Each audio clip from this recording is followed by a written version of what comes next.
Last class में आप लोगों को एलिमेंट्री ट्रांसफॉर्मेशन से किसी मैट्रिक्स का इन्वर्स फाइंड करने के लिए बताया गया था। आज हम लोग एडजॉइंट मेथड से किस तरह से मैट्रिक्स का इन्वर्स फाइंड करना है इसको हम लोग देखेंगे। तो इसके लिए थोड़ा सा हम लोग डिटर्मिनांट के बारे में थोड़ा सा आइडिया लेंगे। तो डिटर्मिनांट में है कि if ax plus B Y equal to 0, cx plus dy equal to 0 be two homogeneous equation है। इसमें by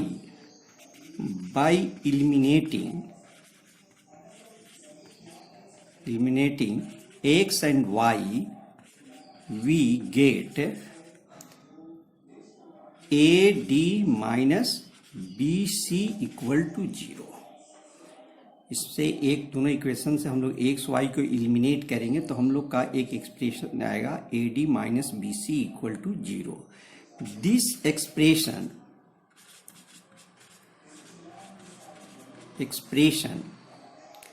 A D minus B C is written as A B C D and this equal to A D minus B C. इसमें diagonally इससे और इसमें इससे multiply करते हैं, बीच में माइनस का साइन दिया जाता है। तो A B C D equal to A D minus B C and this determinant is called determinant of second order. इसको सेकेंड ऑर्डर का डिटर्मिनेंट कहते हैं। इससे मान लीजिए कि यहाँ पर x 4 5 6 इक्वल टू 0 हो, implies 6x minus 20 equal to 0, therefore x equal to 10/3। इस तरह से x का वैल्यू हम लोग फाइंड कर सकते हैं। तो इस एक्सप्रेशन को A D minus B C को इस तरह से डिनोट करते हैं ए बी सी डी, और इसको D Z equal to 0, a1 x plus b1 y plus c1 z equal to 0, a2 x plus b2 y plus c2 z equal to 0। Now eliminating x y z we find a b c a1 b1 c1 a2 b2 c2 इतना equal to 0 आएगा if हम लोग x y z को eliminate करेंगे। तो इसको हम लोग डिटर्मिनांट ऑफ थर्ड ऑर्डर कहेंगे। ये डिटर्मिनांट ऑफ थर्ड ऑर्डर। तो इसका वैल्यू हम लोग किस तरह से फाइंड करेंगे इसको देखिए। यहां पर हम लोग इसे और भी हम लोग आगे जब पढ़ेंगे तो इसके बारे में और तरह से बताया जाएगा, लेकिन अभी फिलहाल देखिए एक ही मेथड जो बहुत इजी मेथड है। ए बी सी a1 b1 c1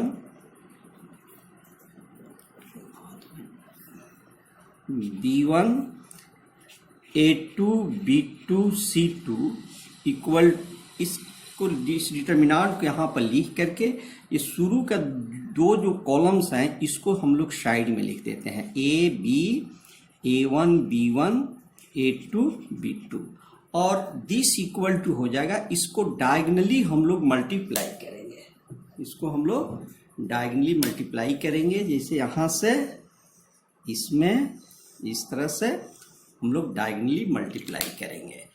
तो दिस इक्वल टू हो जाएगा ए b1 c2 plus b1 b c1 a2 plus c a1 b2, minus का साइन दे करके अब हम लोग इसको नीचे से ऊपर की तरफ जाएंगे, यानी इस तरह से।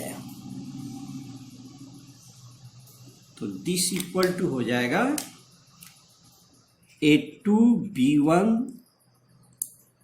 c plus b2 c1 a plus c2 a1 b।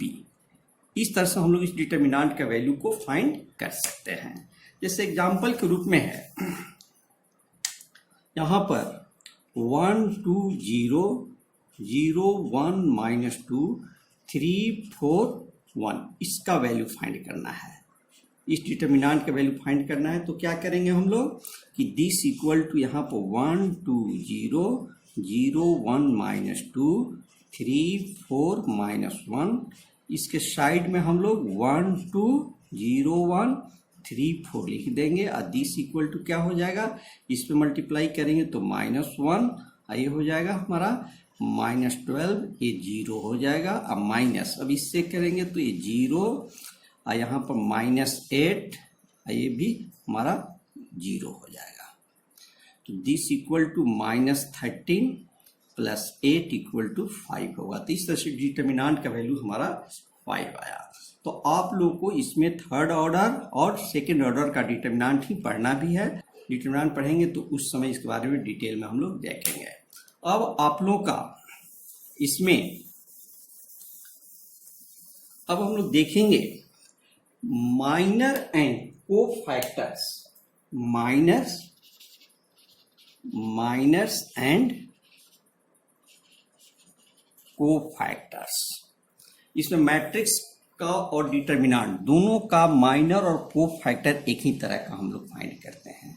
तो इसमें माइनर जो होता है, माइनर ऑफ ए आई जे, कोई डिटर्मिनेंट हो, यहाँ पर ए बी सी, A1 B1 C1 A2 B2 C2, तो इसका किसी पर्टिकुलर एलिमेंट का माइनर फाइंड करने का मेथड होता है कि उस एलिमेंट से जो रो और कॉलम्स को पास, जो रो और कॉलम जो पास करता है उसको डिलीट करने के बाद जो हमारा डिटर्मिनेंट मिलता है उस एलिमेंट का हम लोग उसका माइनर कहते हैं। जैसे माइनर ऑफ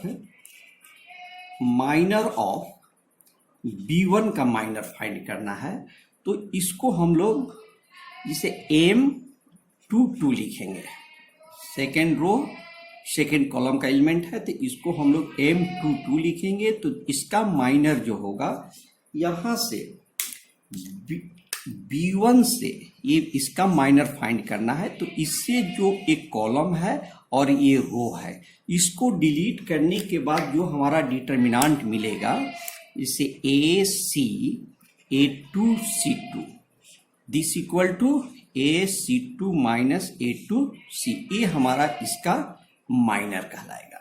उसी तरह से यदि हम लोग माइनर ऑफ C2 का माइनर फाइंड करना है तो इसको लिखेंगे हम लोग M33, यानी कि M33 third row third column. तो उसी तरह से इसको भी हम लोग फाइंड करने के लिए यहाँ से इसको डिलीट करने के बाद कितना बचेगा, AB A1 B1 equal to AB1 minus A1 B हो जाएगा। उसी तरह से माइनर ऑफ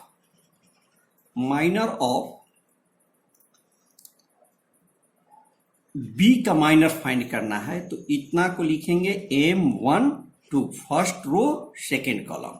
तो इसका भी कितना हो जाएगा, this equal to A1 C1 A2 C2, this equal to A1 C2 minus A2 C1। अब तो उम्मीद है कि आप लोग को माइनर फाइंड करने में कोई दिक्कत नहीं होगी। अब हम लोग देखेंगे कोफैक्टर्स, फैक्टर ऑफ। अब हम लोग इसे कोफैक्टर ऑफ AIJ हो गया है ना, cofactor of particular element AIJ equal to minor of AIJ देखते हैं, इतना ये माइनर हो गया। तो इसका cofactor of AIJ equal to हम लोग CIJ भी लिखते हैं। Cofactor of ith row jth column का किससे डिनोट करते हैं, IJ, या इसको हम लोग AIJ से भी डिनोट करते हैं। और this equal to -1 to the power I plus J MIJ होता है। इससे हमारा जो माइनर जो निकाला गया था उसी से हम लोग इसको को फैक्टर को फाइंड करते हैं, लेकिन इसके साथ क्या होता है, -1 to the power i plus J equal into M I J होता है। तो इसमें जो है याद रखेंगे कि -1 to the power 2n even number होगा तो ये 1 हो जाएगा, और -1 to the power 2n plus 1 होगा तो यानी कि ऑड होगा तो इतना इक्वल टू -1 होगा। अब जिसे हम लोग एक डिटर्मिनेंट देखते हैं a इक्वल टू 1 2 -3 4 0 2 7 1 -8। तो हम लोग इसका यदि c 2 3 फाइंड करना है, यानी कि इतना इक्वल टू क्या हो जाएगा, -1 to the power 2 plus 3 into m two 3। तो -1 to the power 5 into m two 3, यानी कि सेकेंड रो थर्ड कॉलम, यानी इसका हम लोग को फाइंड करना है। सेकेंड रो थर्ड कॉलम में कौन सा है, ये हमारा 2 है, तो इसको हम लोग डिलीट करेंगे तो कितना हो जाएगा, दिस इक्वल टू हो जाएगा माइनस इतना इंटू 1 2 7 1, यानी कि -1 इंटू कितना हो जाएगा, 1 -14 इक्वल टू 13 हो जाएगा। इसका C23 का को फैक्टर्स कितना आया, 1 3। उसी तरह से यदि हम लोग इसको माइनस कर देते हैं, यहाँ पर को फैक्टर ऑफ C32 फाइंड करना है, तो इसका भी क्या हो जाएगा, -1 टू द पावर 5। इससे जो पास करेगा उसको हम लोग डिलीट करेंगे तो कितना बचेगा, 1 -3 4 2, दिस इक्वल टू भी माइनस ही रहेगा, तो ये 2 माइनस प्लस 12 इक्वल टू -14 इसका को फैक्टर्स हो जाएंगे। तो ये हम लोग किसी पार्टिकुलर एलिमेंट का माइनर एंड को फैक्टर हम लोग फाइंड करना देखें। अब जिससे मान लीजिए कि आपको यहाँ पर कोई डिटर्मिनेंट है, सेकेंड ऑर्डर का है, 1 2 3 4, तो यहाँ पर C22 इक्वल टू 1 हो जाएगा, C12 इक्वल टू 3 हो जाएगा, -3 हो जाएगा, इसका कितना हो जाएगा, -3, और C21 का हो जाएगा -2, और C22 का हो जाएगा हमारा 1 हो जाएगा। इस C11 और C22 को निकाल दिए थे ना, यहाँ पर 1 1 का हो जाएगा 4। तो इस तरह से हमारा अब एक को फैक्टर्स ऑफ इसका होगा। अब को फैक्टर ऑफ डिटर्मिनेंट ए का को फैक्टर लिखना हो तो सभी को इसको लिखेंगे, तो यहाँ पर क्या हो जाएगा, 4, इसका -3, ये -2, ये 1, ये हमारा कोफैक्टर ऑफ डिटर्मिनेंट ये हुआ। ये हमारा किसी पार्टिकुलर एलिमेंट का कोफैक्टर है और ये हमारा टोटल डिटर्मिनेंट का कोफैक्टर्स हो गया। तो इसके सभी एलिमेंट का, जितने भी इसके एलिमेंट्स है सभी का अलग अलग हम लोग ने कोफैक्टर फाइंड किया गया है। तो इसको एज ए रिजल्ट के रूप में आप लोग याद रखेंगे, क्योंकि 2/2 का है, कि जिसे डिटर्मिनेंट का ही हो, जिसे a इक्वल टू ABCD हो, तो उसका भी इसी तरह से हम लोग फाइंड करेंगे। यहाँ पर cofactor of A equal to हो जाएगा यहाँ पर D minus C minus B और A। इसको आप लोग याद रख लें तो ज़्यादा अच्छा होगा। कोफैक्टर को इस तरह से डायरेक्ट 2/2 को याद कर ले तो जल्दी से आप लोग रिजल्ट को फाइंड कर सकते हैं। तो ये हमारा माइनर एंड कोफैक्टर्स हो गया। तो आप लोग जैसे यहां पर A इक्वल टू ये डिटर्मिनेंट को मैट्रिक्स 1 2 3 0 -2 4 -1 -2 5, इस मैट्रिक्स का हम लोग का कोफैक्टर फाइंड करना है। तो इसका कोफैक्टर फाइंड करने के लिए पहले हम लोग C11 लेंगे। तो C11 equal to -1 to the power 2 into कितना हो जाएगा -2 4 -2 5 this equal to -10 plus 8 equal to -2 हो जाएगा। उसी तरह से C23 फाइंड करना होगा। ये second column second row third column का है 4, इसका निकालना है तो क्या हो जाएगा 1 2 -1 -2 यानी कि इसका 0 हो गया। इसी तरह से सभी का हम लोग कोफैक्टर्स फाइंड कर सकते हैं। और डायरेक्ट यदि cofactor of matrix A equal to हम लोग इसको C11 C12 C13 C21 C22 C23 C31 C32 C33 हो जाएगा ये हमारा। या इसको हम लोग इतना को माइनर के फॉर्म में लिखते हैं तो ये हो जाएगा M11 minus M12 M13 minus M21 M22 minus M23 M31 minus M32 M33। देखिए आप लोग इस मैट्रिक्स का कोफैक्टर हम लोग माइनर के फॉर्म में निकाला गया है, तो इसको देखेंगे कि 3/3 का होगा तो आप लोग डायरेक्ट इस फॉर्म में लिख दे। तो इसमें भी जो है आप लोग देखेंगे कि इसका जो भी डायगोनल के अलॉन्ग माइनर है या दोनों ही डायगोनल का वो सबका साइन पॉजिटिव है, और डायगोनल के अलॉन्ग जो नहीं है उसके साथ ही माइनर के साथ निगेटिव साइन लगा हुआ है। तो इस तरह से आप लोग यदि इसका फाइंड करना हो A इक्वल टू 3/3 का देख लीजिए, बहुत इंपॉर्टेंट है। ABCDEFGHI इसका कोफैक्टर फाइंड करना हो तो कोफैक्टर ऑफ A, तो कोफैक्टर ऑफ A फाइंड करने के लिए हम लोग मैट्रिक्स का एक बड़ा सा साइन दे देंगे इस तरह का।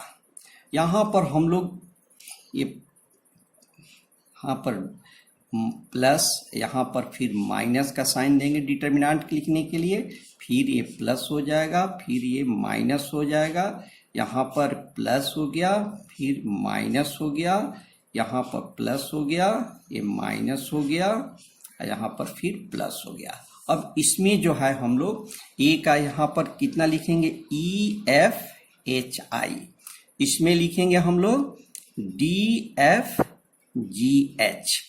इसके साथ लिखेंगे हम लोग DEGH। फिर हम लोग इसका जब लिखना होगा तो इसका BC माइनस का साइन है BCHI, इसका हो जाएगा ACGI, AC यहाँ पर ये I होता है, और इसका F का हो जाएगा ABGH, इसमें हो जाएगा G का जब लेंगे तो ये BCEF, इसमें हो जाएगा ACDF, और इसमें हो जाएगा ABDE। अब पहले की तरह ही डिटर्मिनेंट का वैल्यू हम लोग फाइंड कर सकते हैं। तो इस तरह से आप लोग कोफैक्टर को फाइंड कर सकते हैं, बहुत ही इजी है।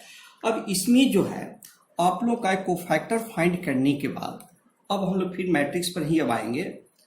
तो इसमें होता है मैट्रिक्स दो टाइप के होते हैं, एक होता है singular and non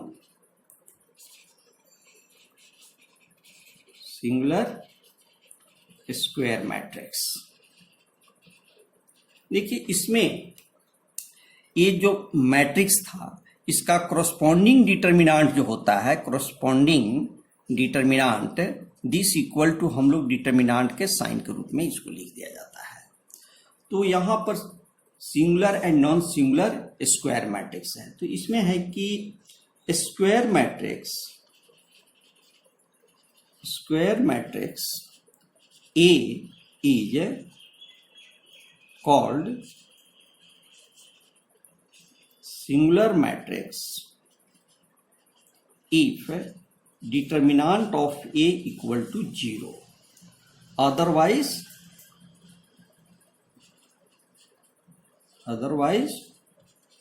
called non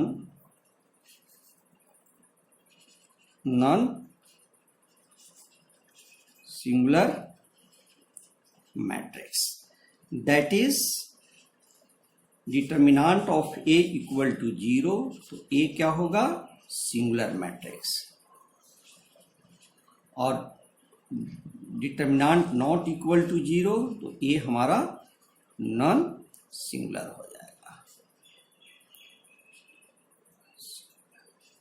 तो ये तो आप लोगों को क्लियर हो गया है, singular and non singular matrix. Singular and non singular matrix. अब हम लोग का एक होता है adjoint of a square matrix. Adjoint of a matrix, इसको शॉर्ट में हम लोग ADJ लिखा जाता है। Adjoint of a matrix equal to होता है transpose of cofactor of matrix A. ये जो मैट्रिक्स का कोफैक्टर जो हम लोग फाइंड करते हैं, इसको यदि ट्रांसपोज कर देंगे, यानी कि कोफैक्टर ऑफ मैट्रिक्स ए का ट्रांसपोज, ये हमारा एडजॉइंट हो जाता है। तो जब एडजॉइंट हम लोग निकाल सीख गए, तो इसके बाद इसका इन्वर्स फाइंड करना बहुत ही इजी है। तो इन्वर्स ऑफ मैट्रिक्स ए, इसमें है कि if A be non singular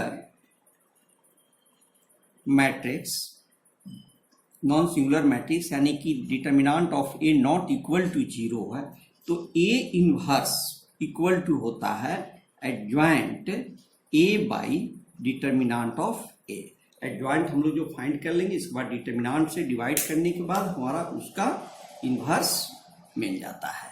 तो ये हमारा इनवर्स तक आप लोग ने आज देखा, और हम लोग नेक्स्ट क्लास में, जो कि लास्ट क्लास होगी मैट्रिसेस का, उसमें सिस्टम ऑफ इक्वेशंस को कैसे सॉल्व किया जाता है मैट्रिक्स मेथड से, उसको हम लोग देखेंगे। लेकिन आप लोग को एक एडजॉइंट मेथड से इनवर्स कैसे फाइंड किया जाता है, इसको हम आप लोग को दिखा दे रहे हैं। चलो बंद कर दो। तो देखिए, आप लोग को एक डिटर्मिनांट मैट्रिक्स है A इक्वल टू 1 3 3 1 4 3 1 3 4। इसका इन्वर्स कैसे करेंगे? तो फाइंड A इन्वर्स। तो सबसे पहले इसका हम लोग डिटर्मिनांट निकालेंगे। तो इसका डिटर्मिनांट कितना हो जाएगा? 1 1 1 3 4 3 3 3 4। इसके साइड में हम लोग 1 3 1 4 1 3 लिखेंगे। इसका वैल्यू कितना हो जाएगा हमारा? ये 16 प्लस 9 माइनस इधर से हो जाएगा 12 plus 9 plus 12। This equal to solve करने पर ये 1 आ जाएगा, जो कि डिटर्मिनांट इसका 1 आया, यानी कि determinant of A not equal to 0 है। So given matrix is, so A is a non singular matrix. याद रखेंगे कि हमेशा नॉन सिंगुलर मैट्रिक्स का ही इन्वर्स होता है, नॉन सिंगुलर मैट्रिक्स। अब हम लोग इसका कोफैक्टर ऑफ ए फाइंड करेंगे। तो इसको बड़ा सा डिटर्मिनांट का साइन दे देते हैं। यहाँ पर हम लोग का 4 3 3 4 माइनस का साइन दे करके 1 3 1 4, फिर यहाँ पर प्लस का साइन देने के बाद 1 4 1 3। इसके बाद हम लोग यहाँ पर हो जाएगा माइनस इसका 3 3 3 4, फिर प्लस इसका हो जाएगा 1314 माइनस इसका हो जाएगा 1313, फिर हमारा इसका हो जाएगा 3343, इसका हो जाएगा माइनस 1313 और इसका हो जाएगा प्लस 1314। ये हमारा इसका एक कोफैक्टर हो गया। इसको हम लोग सिंप्लीफाई कर लेंगे तो कितना हो जाएगा 16 माइनस 9 यानी कि 7 हो गया। ये 4 माइनस 3 1 होता लेकिन माइनस है तो यहाँ पर -1 हो जाएगा। ये 3 माइनस 4 ये -1 हो गया। यहाँ पर हमारा 12 माइनस 9 इक्वल टू -3 हो जाएगा। ये 1 हो जाएगा, ये हमारा 0 हो जाएगा। इसका 9 माइनस 12 यानी कि -3 हो जाएगा। इसका हमारा 0 हो गया, ये 1 हो जाएगा। ये हमारा कोफैक्टर ऑफ ए हो गया। Therefore adjoint A equal to कितना हो जाएगा, इसका ट्रांसपोज कर देंगे यानी कि 7 माइनस 1 -3 1 0 -3 0 1, ये हमारा एडजॉइंट हो गया। अब हमारा ए इनवर्स कितना हो जाएगा, adjoint A by determinant of A यानी कि इतना ही हो जाएगा। ये तो कितना हो गया, दिस इक्वल टू वही 1/1 यानी कि यहाँ पर 7 -3 -1 1 0 -1 0 1। Okay, thank you. Next class में हम लोग इनवर्स मेथड से किस तरह से सिस्टम ऑफ इक्वेशन को सॉल्व करेंगे इसके बारे में देखेंगे। उसी चैप्टर से 6 मार्क्स के क्वेश्चन आप लोग को पूछे जाएंगे। Thank you.